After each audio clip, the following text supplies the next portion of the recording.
ठळक घडामोडी पाहण्यासाठी सबस्क्राईब करा आपल्या UTV मराठी वृत्तवाहिनीला. बेल आयकॉन दाबा आणि पहा आमचे व्हिडिओ सर्वात आधी आपल्या मोबाईल स्क्रीनवर. संजय गुप्ता यांच्यावर काही दिवसांपूर्वी गुन्हा दाखल करण्यात आला होता. हा गुन्हा आमदार कुमार ऐलानी यांच्या दबावाखाली दाखल करण्यात आला, असा आरोप संजय गुप्ता यांनी केला.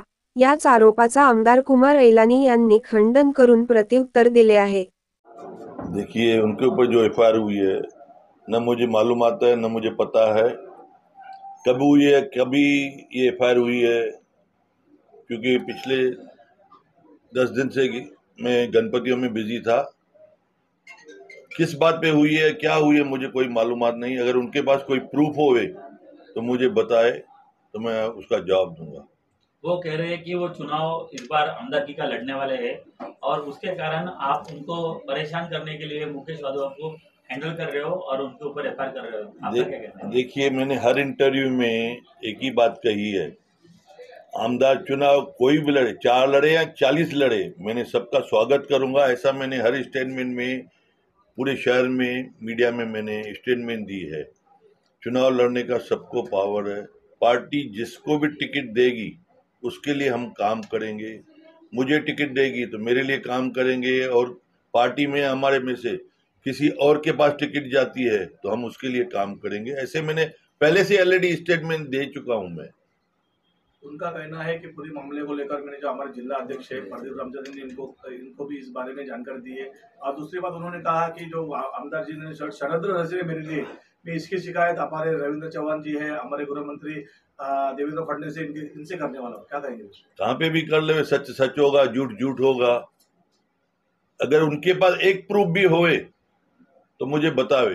बिगर प्रूफ कोई भी बात नहीं करे, क्योंकि इलेक्शन का समय है, आदमी एक दूसरे के ऊपर एलिगेशन लगाएगा, उसका मैं मान्य नहीं करूंगा। पूरी मीडिया जितने भी उल्लासनगर के हैं या बाहर के भी हैं, संजय गुप्ता को बोलिए कि अगर कोई उनके पास प्रूफ के साथ में बात करे, क्योंकि ये इलेक्शन का माहौल है, आदमी सोचेगा मैं इसको डैमेज करूं और आदमी मैं अच्छा बनूं, वो खराब बात है। हिंदी भाषिक भवन का विषय जो है उन्होंने पत्रकार परिषद में लेते हुए कहा कि हिंदी भाषिकों को आमदार कुमार ऐलानी ने आश्वासन देके जो आश्वासन था वो पूरा नहीं किया है, तो उसके कारण मैं इलेक्शन लड़ रहा हूँ और कुमार जी मुझे परेशान कर रहे हैं। तो आपका क्या कहना है? मैं कोई परेशान नहीं करूंगा। ये देखो, पार्टी निर्णय लेती है किसको भी टिकट देवे। अगर उनको टिकट देगी पार्टी तो हम उनके लिए काम करेंगे।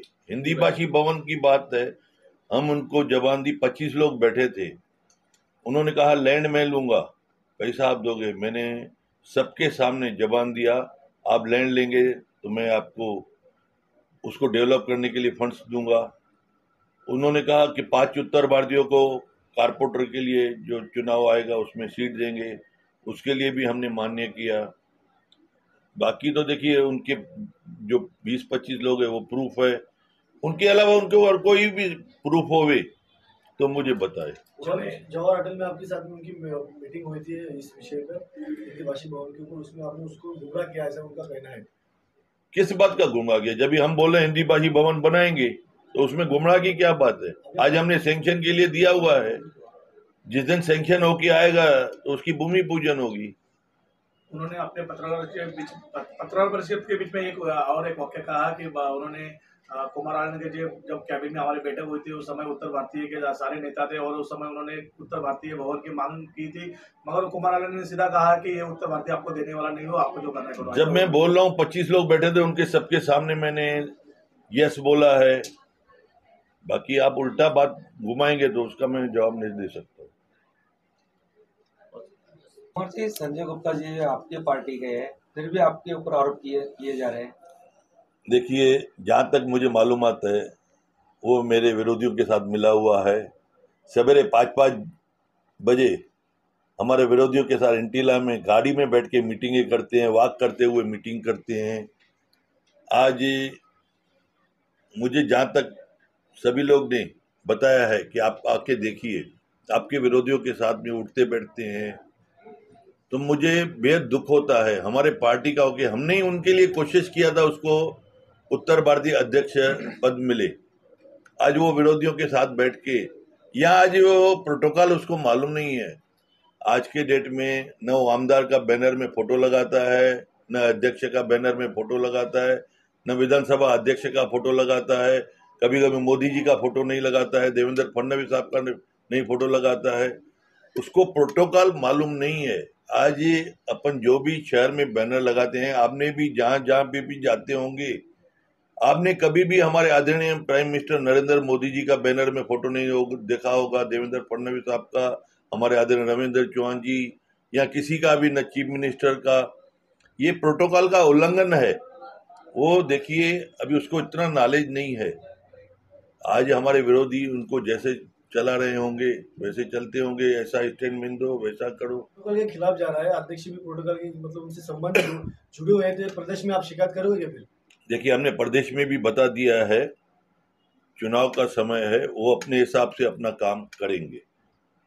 इस बार चुनाव में जिस तरीके से महाविकास आघाड़ी और महायुति में जोरदार लड़ाई होने वाली है, तो एक एक सीट का वैल्यू है, तो पार्टी इस आपके इधर जो द्वंद्व चल रहा है उसके ऊपर ध्यान क्यों नहीं दे रही है? देखिए, ये क्या है, आज हमारे प्रदीप रामचंद्रानी भी कोशिश कर रहे हैं मुझे टिकट मिले, अन्य लोग भी कोशिश कर रहे हैं मुझे मिले, आज संजय गुप्ता जी कोशिश कर रहे हैं मुझे मिले। हर एक की कोशिश, देखिए, जिसकी कोशिश सक्सेस होगी वो पार्टी के हाथ में है। तब तक ये चलते रहेगा। आज आने वाले 15 दिन के अंदर, 20 दिन के अंदर सभी पार्टियां अपनी अपनी टिकट डिक्लेयर करेगी। उसके बाद में ये शांति होगी। तब तक ये मीडिया वालों को आज इधर जाओ, कल उधर जवाब पूछो, कल उधर पूछो, आज मेरे से पूछो, ये चलते रहेगा सिलसिला। लेकिन इस सब झगड़े में पार्टी का नुकसान हो रहा है, बीजेपी पार्टी दो टुकड़ों में बट रही है, ऐसा लग रहा है। देखिए, जिस दिन टिकट डिक्लेयर होती है सभी लोग एक हो जाते हैं। अभी क्या रहता है, कुछ नए नए लोग को ऐसा लगता है कि मैं इसके ऊपर उल्टे सुल्टे इल्जाम लगाऊंगा तो शायद इसकी टिकट कट हो जाएगी। ये बचपना है, ये उनको जो एक्सपीरियंस नहीं है। ऐसे आज मुकेश वाधवा और संजय गुप्ता, उसकी जमीन वो बारोतरी, मेरा क्या लेना देना। आज एज ए आमदार मैंने कहा कि दोनों का भला हो, लेकिन नहीं समझते, दोनों आपस में जाने। पहले से ही वो लोग कोर्ट में जा चुके हैं, पहले से ही वो पुलिस चौकी में जा चुके हैं, अभी वापस से जा रहे हैं। मैं बीच में से निकल जाऊंगा, मेरा क्या वास्ता। तक्रारदार मुकेश वाधवा यांनी देखील आपली प्रतिक्रिया मीडियासमोर मांडली आहे। उन्होंने वो टाइम पे मेरे से 800 फुट जगह भाड़े पे लिया, उसका ये एग्रीमेंट है।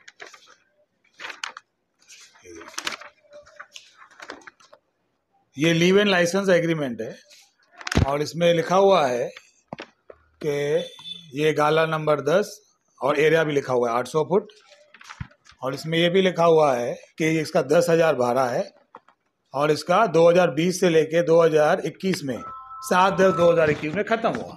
वो टाइम पे लॉकडाउन था, तो इन्होंने हमसे थोड़ा बोला कि मेरे को थोड़ा टाइम दीजिए, मैं खाली कर दूंगा। फिर हम लोग ने बोला ठीक है। तो इन्होंने फिर क्या किया, थोड़ा टाइम 6 महीने के बाद सामान वामान निकाल दिया। सामान निकाल के बोला सेठ अभी मैं खाली करता हूँ, आप ले लेना। कोविड का टाइम था, मैं बोला ठीक है। फिर 9 अगस्त 2022 पे इन्होंने एक मेरे गेट से मेरे वॉचमैन को हटा के उसको मारा है, उसको हटाया है और अपना गाड़ी वहाँ पे पार्क किया अंदर ज़बरदस्ती। उसके बाद उसको बोल दिया अभी तुम इधर नहीं आना गेट पे, हम तुमको नहीं तो मारेगा। फिर मैं नेक्स्ट डे पे जब उधर आया तो मैंने इनको रिक्वेस्ट किया आप आइए, हम लोग क्या तकलीफ है, ऐसा क्यों कर रहे हो आप। इन्होंने माना नहीं और फिर मेरे ऊपर इनके आदमी इन्होंने मंगाए, कम से कम 35 जन थे। 35 जन के मॉब अटैक मेरे ऊपर करवाया था, जिसका एफआईआर ये है। अभी ये एफआईआर हुआ है 2022 और इसमें तारीख लिखा हुआ है अगस्त 11/9/2022। आज तक इसका चार्जशीट पुलिस ने फाइल नहीं किया है। ये आदमी इसने मुझे ऐसा दिक्कत दिया है। अभी तक पुलिस को मेरा इसका लेटर पे लेटर दिया हुआ है, लेकिन चार्जशीट फाइल नहीं हुआ। और मॉब अटैक हुआ, मैं 10 दिन हॉस्पिटल में था, क्रिटिकल में 10 दिन हॉस्पिटल में था। उसके बाद में जब हॉस्पिटल से छूटा मैंने पुलिस में गया, पुलिस में बोला भाई मेरा एफआईआर कॉपी वगैरह दीजिए, वो भी देने में वो उन्होंने वगैरह मेरे को दिया और बोला इसका हम लोग चार्जशीट फाइल करेंगे। उसके बाद ये इन्होंने तब से ये क्या करते हैं, कोर्ट में इन्होंने डाला है, कोर्ट में डाला है और ये तब से कोर्ट को दरख्वास्त किया है कि ये जगह मुकेश वाधवा का है, जिसका ये रसीद 99,200 मेरे नाम पे उधर भर रहे हैं और बोल रहे हैं कि हमको मुकेश से टाइम लेके दीजिए कि हमको जगह खाली करने के लिए और टाइम चाहिए। लेकिन हम लोग ने उधर, मेरा जो भी है, हम लोग ने कहा उधर सबमिट किया है कि हमको इसको जगह इसने खाली कर दिया है, ये ज़बरदस्ती इंक्रोचमेंट कर रहा है और हमको ज़बरदस्ती दे रहा है, दमदाटी कर रहा है और हमारा जगह के पीछे पड़ा है। तब से ये मैटर वैसा ही पड़ा है। ये जानबूझ के उधर पेमेंट मेरे नाम पे जमा कर रहा है, मेरे नाम पे जमा कर रहा है और खुद बोलता है कि मैं उधर रेंटेड हूँ और मेरे नाम पे जमा करते जा रहा है। ये हो गया 2022। उसके बाद इसने क्या किया, किसी के साथ इसका क्या है ताल्लुक है, इसने मेरे ऊपर एक, और मेरा जो जगह है वो टोटल है 35,000 फुट और उस पर से मेरा उधर 20,000 फुट पे मेरा फैक्ट्री बना हुआ है। तो इसने क्या किया, लॉकडाउन का और फ़ायदा लेने के बाद इसने ऊपर इंक्रोचमेंट करना चालू किया। उसके वजह से इसके ऊपर 2023 में ये दूसरा FIR बना। ये देखिए 2023 का ये सेकंड FIR इसके ऊपर बना और इसको वो काम इसका रोका गया। तब से मेरा इसके ये कुछ ना कुछ करते रहता है। ये सब NC's कॉपीज है, ये सब NC's कॉपीज है। कम से कम 100 NC हुई है ये 2 साल में, 100। फिर आज अभी 2024 में संडे को इसने ज़बरदस्ती मेरा अंदर उधर वापस घुसा, मेरा कैमरा तोड़ा, मेरा आदमी को मारा और मैं उधर जगह पे स्पॉट पे पहुंचा तो खुद संजय गुप्ता और उसके साथ 6 आदमी थे जिसमें 2 सरदार थे और इन्होंने मुझे नाइफ से मेरे ऊपर इधर कट किया, जिसका फोटो वगैरह मेरे पास उधर फुटेज में आ गया है।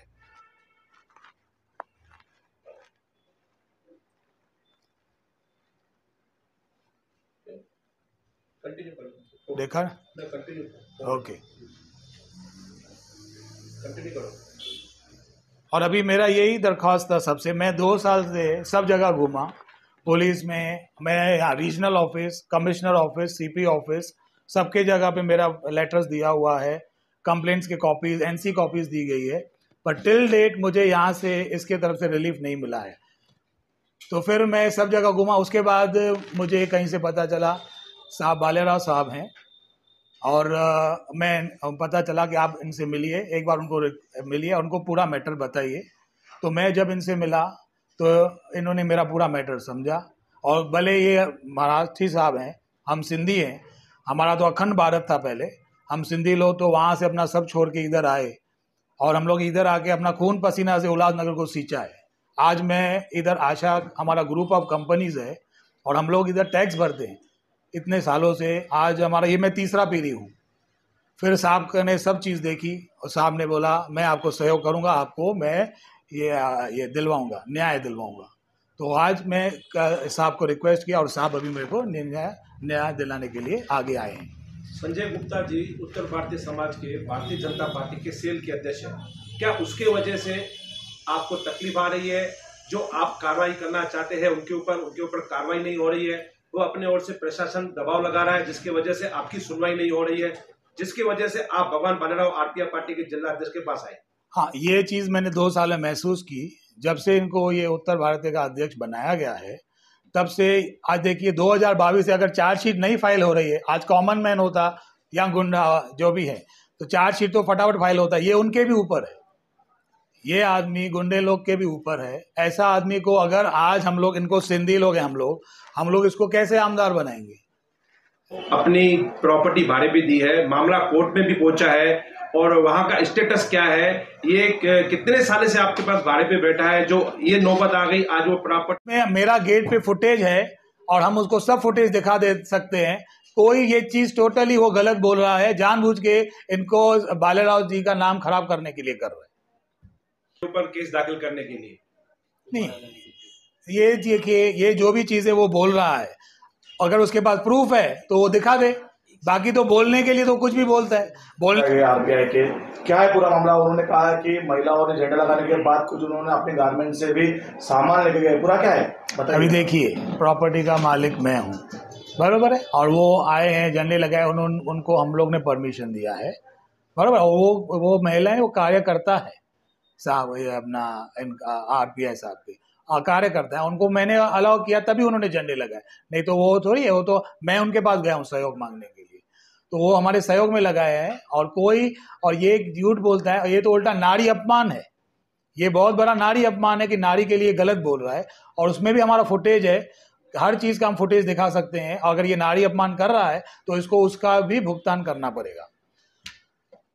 संजय गुप्ता ने और भी कहां पर प्रॉपर्टी हड़पने की कोशिश की थी, आपको कुछ जानकारी है इस बारे में? हाँ, जब इसने मेरा प्रॉपर्टी हड़पा, मेरे ऊपर मॉब अटैक हुआ, तो मुझे इनका भी मिला, सनी चंद्रलाल लच्छानी, इनके ऊपर भी ऐसा ही हुआ था 2020 में, वो मुझे पता चला है। और ये उसका पेपर पत्र है कि ऐसा उसको पुलिस और भालेराव साहब जी ने ही मदद करके उसका प्रॉपर्टी उसको वापस दिलाया और न्याय दिलवाया है। तो ये एक बहुत ही गलत आदमी है, ये एज ए एक्सटॉर्शनिस्ट है। इसको आदमी को इसके ऊपर बहुत कड़क से कड़क कार्रवाई होना चाहिए। हमारे महिला कार्यकर्ता थी और पढ़ी लिखी महिला कार्यकर्ता है, आरपीआई की जिला अध्यक्ष है, उपाध्यक्ष 3-4 है। ऐसी पढ़ी लिखी हमारे जो दीपा कार्यकर्ता है, ग्रेजुएट है, ऐसे पढ़े लिखे कार्यकर्ता हमारे गए थे। जब भी हमारे पास ये वाधवा जी आए थे उन मदद मांगने के लिए, हमारे महिला आघाड़ी ने उनको मदद किया, और कोई सिंगल कार्यकर्ता भी हमारा नहीं गया था। खाली महिला ही कार्यकर्ती 10-12 कार्यकर्ती गई थी और वहाँ पे झंडा लगाया। इनको मदद करना आरपीआई का काम है, और आरपीआई का काम है। उन्होंने मेरा नाम लिया, मेरे साथ कितने गुंडे रहे थे आप सब शहरवासियों को मालूम है। और हम सिंधी भाई और यहाँ उल्लासनगर में सब मिल के रहते हैं। न्याय देना हमारा आरपीआई का काम है, और आरपीआई के माध्यम से हमने ऐसे संजय गुप्ता के, ऐसा ये पहला बात नहीं है, संजय गुप्ता के बहुत लफड़े हैं। अभी निकालने जाएंगे तो संजय गुप्ता नंगा हो जाएगा। वो भालेराव को गुंडा कहता है, शहर में किसी की हिम्मत नहीं है भालेराव को गुंडा कहने की। और भालेराव के ऊपर कितना केसेस है वो संजय गुप्ता मेरे को बताए। मेरी रिक्वेस्ट है संजय गुप्ता को, आप जिसका जो चल रहा है, जो ज़मीन का ये इनका जो हड़पने का वो करो, वो चल रहा है आपका, वो धंधा लखलाब आपको। और आप इतना पैसे का सोच रखते तो ये ऐसा छोटी छोटी चीज़ के ऊपर आदमी ने ध्यान देना नहीं चाहिए। मेरी उनसे रिक्वेस्ट है, वो मेरे अच्छे मित्र हैं, मेरे साथ रहते हैं, लेकिन मेरे को लगता है उनको नॉलेज कम है भगवान भालेराव के बारे में। तो मेरी विनंती उनको का, आप दूसरे का ज़मीन हड़प के आदमी कभी बड़ा नहीं होता है, उनको न्याय दो, और आरपीआई उनको न्याय दिलाने के लिए उनके साथ खड़ी रहेगी। अपनी जो महिला वहाँ पर भेजी थी, वो महिला के खिलाफ अभी एफआईआर दर्ज हुआ है, क्या एफआईआर दर्ज हुआ है? मुझे नहीं मालूम, आप बता रहे तो मुझे एफआईआर दर्ज हुआ होगा, तो अभी तक मुझे कुछ ऐसा आया नहीं। और क्या एफआईआर दर्ज हुआ है क्या नहीं वो हम देखेंगे। नहीं तो आज हम खुद, जब मैं आज सीनियर से टाइमिंग लिया, मैं खुद जाके वहाँ पे मिल के आऊँगा। भालेराव जी, मुकेश वाधवा को न्याय दिलाने के लिए आरपीआई आगे क्या रणनीति अपनाने वाली है? आप देखो, उनका ज़मीन जो है कानून के हिसाब से जितना कोशिश उनको मदद करना है, सीपी से मिलना है, गृह मंत्री से मिलना है, हमारे प्रेसिडेंट अटॉर्नी साहब के लेके सीएम को जाके मिलेंगे, ये उनके भाजपा के अध्यक्ष को बुलाएंगे, वहाँ पे बावनकुले साहब को बोलेंगे, फडणवीस साहब को बोलेंगे, और उनको बताएंगे ये आदमी आपका ऐसा ऐसा कर रहा है, पहला पार्टी से इनको निकालो। और लोगों को न्याय दिलाने के लिए जो जो कोशिश हो सकती है आरपीआई स्टाइल में, आगे की भी बहुत रणनीति है, वो भी करेंगे। जो जो आएगा वो जो हमारे वाधवा जी के साथ हम खड़े रहेंगे। अयोध्या नगर में जो गाला था, वो हड़पने का प्रयास था, वो क्या मामला है? अयोध्या में हमारे एक सनी लच्छानी करके एक हमारे एकदम गरीब आदमी था, उसका जो गाला था ये संजय गुप्ता ने लिया था भाड़े पे। 3-4 साल से उसको भाड़ा ही नहीं दे रहा था। फिर 2020 में उसने मेरे पास आया, मैंने बताया, मैं पुलिस वहाँ पे सुरटकर साहब थे, उनको जाके ये सब बात बताई। सुरटकर साहब ने अच्छी तरह से मदद किया और इनको निकाल के, मुझे पुलिस व्यू से जाके बाहर जाके मदद करके उन्होंने अपने को मदद करके वो आदमी को न्याय दिलाने का काम किया। इस बारे में भी आप उनको न्याय दिलाने का प्रयास करोगे? 100% न्याय दिलाने का प्रयास करूँगा। कानून में उनका जो जगह उनकी है, सीढ़ी उनके नाम पे, सब चीज़ उनकी है, तो इनको न्याय दिलाने के लिए हम आरपीआई पूरी साथ देगी। संजय गुप्ता जी शहर में आमदार के ख्वाब देख रहे हैं, वो अपने आप को भावी आमदार कहलाते हैं कि भाजपा पार्टी की तरफ से वो टिकट से चुनाव लड़ेंगे। तो ऐसे व्यक्ति के लिए क्या कहेंगे जिस प्रकार के ऐसे मामले उनके ऊपर दर्ज हो रहे हैं? अभी परिस्थिति ऐसी है, संजय गुप्ता जी बहुत अमीर आदमी है, सब लोगों को पैसा बांटते, लेकिन मेरे ख्याल से लोगों को पैसा हड़प के, इनका ज़मीन हड़प के, और वो अगर बांटते तो वो गलत है उनका। उन्होंने वो आप खुद लोगों को न्याय देने का पहला काम करो, घर में न्याय देने का काम करो, आगे लोग स्वीकार करेंगे। पर उत्तरवाड़ी पुलिस ने मामला दर्ज किया है, क्या कहेंगे आप? अगर किसी को न्याय देने में खुद का मालिक के इसमें जाके अगर ट्रेसपासिंग का केस दाखिल होता तो भारत के इतिहास में ये बहुत पुलिस की दबाव में आके पुलिस काम कर रही है। अगर ऐसा होगा तो रिपब्लिकन पार्टी जल्दी से विट्ठलवाड़ी पुलिस स्टेशन के ऊपर मोर्चा निकालेगी, और हमारे कार्यकर्ता को अगर पुलिस में हिम्मत है तो जाके अरेस्ट करके दिखाओ। गलत काम करने का काम अगर पडवल साहब ने किया होगा तो पडवल साहब को आज मैं जाके खुद मिलूंगा और पडवल साहब को बोलेगा ये गुनाह तुरंत वापस लो, क्योंकि हम रहा है जिसकी वजह से आपकी सुनवाई नहीं हो रही है, जिसकी वजह से आप भगवान बालाराव आरपीएफ पार्टी के जिला अध्यक्ष के पास आए। हाँ, ये चीज़ मैंने 2 साल में महसूस की। जब से इनको ये उत्तर भारत का अध्यक्ष बनाया गया है तब से आज देखिए 2022 से अगर चार्जशीट नहीं फाइल हो रही है, आज कॉमन मैन होता या गुंडा जो भी है तो चार्जशीट तो फटाफट फाइल होता है। ये उनके भी ऊपर है, ये आदमी गुंडे लोग के भी ऊपर है। ऐसा आदमी को अगर आज हम लोग, इनको सिंधी लोग हैं हम लोग इसको कैसे आमदार बनाएंगे? अपनी प्रॉपर्टी भाड़े पे दी है, मामला कोर्ट में भी पहुंचा है, और वहां का स्टेटस क्या है? ये कितने साल से आपके पास भाड़े पे बैठा है जो ये नौबत आ गई आज वो प्रॉपर्टी छोड़ने को तैयार नहीं? इसको मैंने 2000, जैसे मैंने आपको बताया, इसको मैंने 2020 में दिया था। 2021 में 9 महीने में इसका खत्म हो गया। तब से हमने इनको नोटिस दिया कि हमारा जगह खाली करो, तब से ये खाली नहीं कर रहा है, और मैंने इसको सिर्फ 800 फुट दिया है। तो बाकी जो मेरा जगह है, मेरा फैक्ट्री है, मेरा कंपाउंड है, तो ये तब से, उसके बाद 2022 से जब से इसने मेरे ऊपर मॉब अटैक किया तब से ये मेरे जगह के ऊपर इसका नीयत बुरी है और इंक्रोचमेंट के लिए कर रहा है। और मुझे बहुत धमधाटियाँ मिली हैं कि आपको मार देंगे, जगह छोड़ो, ऐसा करके मेरे पीछे पड़े हुए हैं आज तक। लेकिन ये हमारे ऊपर वाले का आशीर्वाद है कि हमको इतना मारा, हम हॉस्पिटल में एडमिट थे 10-12 दिन, फिर भी खड़े हैं। अभी भी जो इन्होंने है मेरे ऊपर इससे चाकू से मेरे ऊपर वार किया। उनका कहना है कि जगह आपकी नहीं, आपके भाई की है। अभी देखिए ये जो बात ये कह रहे हैं, अगर मेरे बोलते हैं मेरे भाई की है ना, चलो ये बात बोल रहा है कि इनके भाई की है। अगर वो मेरे भाई की अगर ये बोलते हैं तो मेरे भाई और मेरे में आज तक हमारा कोई भी, अनिल वाधवा और मेरे में आज तक हमारा कोई पुलिस में केस नहीं है। हमारा कोई एक दूसरे के लिए कोई भी कंप्लेन नहीं है, कोई भी कंप्लेन। ये बिल्कुल ये झूठ बोल रहा है। एग्रीमेंट आपके भाई से हुआ है कि आपसे हुआ? एग्रीमेंट जो मेरा एग्रीमेंट है, मेरा प्लॉट नंबर 59 एंड 39 है, उसका एग्रीमेंट जो एक हुआ है वो मेरे साथ सिर्फ 800 फुट का हुआ है। अनिल वाधवा जी का जो है उनका प्लॉट नंबर है 59A। तो ये जानबूझ के दोनों चीजों को मिला के कंफ्यूज कर रहे हैं सबको। आप इस विषय में भारतीय जनता पार्टी के हमारे शहर के आमदार कुमार आलानी के पास भी इस विषय को लेकर गए थे, वहां पर आपको क्या सहानुभूति मिली? हाँ, मैं उनके पास भी गया था, उन्होंने भी हमारी बात सुनी, उन्होंने भी हमको इधर बिठाया और इसको बुलाया गया।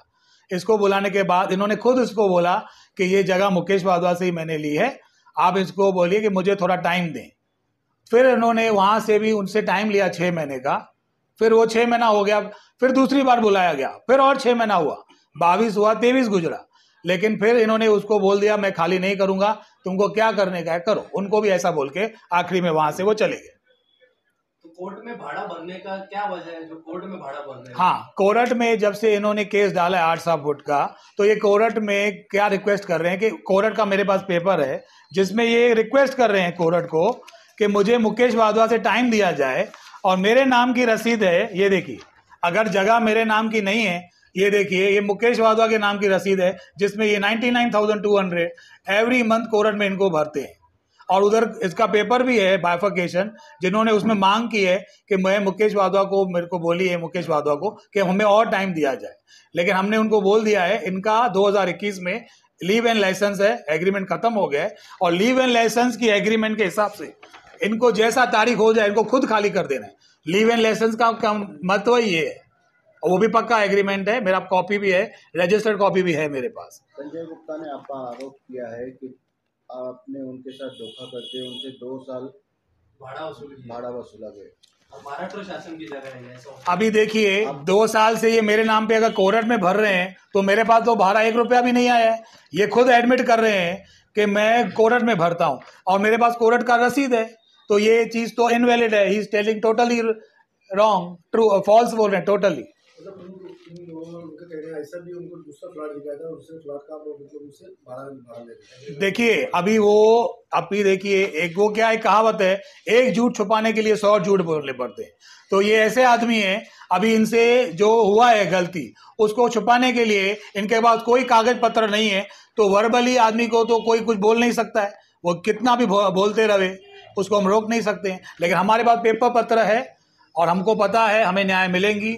और आज हम साहब के पास आए हैं, उन्होंने हमको भी बोला है मैं आपको न्याय दिलाने में आपकी पूरी मदद करूंगा। इनके कब्जे में कितने जगह है? इनके कब्जे में मेरा जो जगह है एक ये 800 फुट है और जो 2022 में इन्होंने इंक्रोच करके और एक हमारा 4,500 जगह अपने पास रखने का इन्होंने ट्राई किया है। 2 दिन पहले उनके ऊपर जो एफआईआर हुई है वो हाँ। एफआईआर कुमार एलानी के बोलने पे हुई, ऐसा उनका आरोप है। तो आपका क्या है, आपको कुमार ने मदद की एफआईआर करने में? नहीं, ये बिल्कुल गलत है। 2 दिन पहले जो भी हुआ है हमारे कंपनी में हुआ है, उन्होंने उनका कोई वो 7 बजे मेरे पास उनका सब फुटेज है कि ये खुद उधर प्रेजेंट है और आदमी लोग इसके साथ प्रेजेंट हैं। मेरे वॉचमैन को इन्होंने मारा है, ऊपर से मेरे को इन्होंने ये चाकू से मेरे ऊपर वार किया है और उसमें कोई ऐसी बात जो है ट्रू है। और पुलिस ने रात को पंचनामा करके एफआईआर किया है। फुटेज है सीसीटीवी? बिल्कुल, उन्होंने मेरा एक फुटेज देखा है, जो मेरे पास है वो मैं आपको दे दूंगा। ठळक घडामोडी पाहण्यासाठी सबस्क्राईब करा आपल्या UTV मराठी वृत्तवाहिनीला, बेल आयकॉन दाबा आणि पहा आमचे व्हिडिओ सर्वात आधी आपल्या मोबाईल स्क्रीनवर।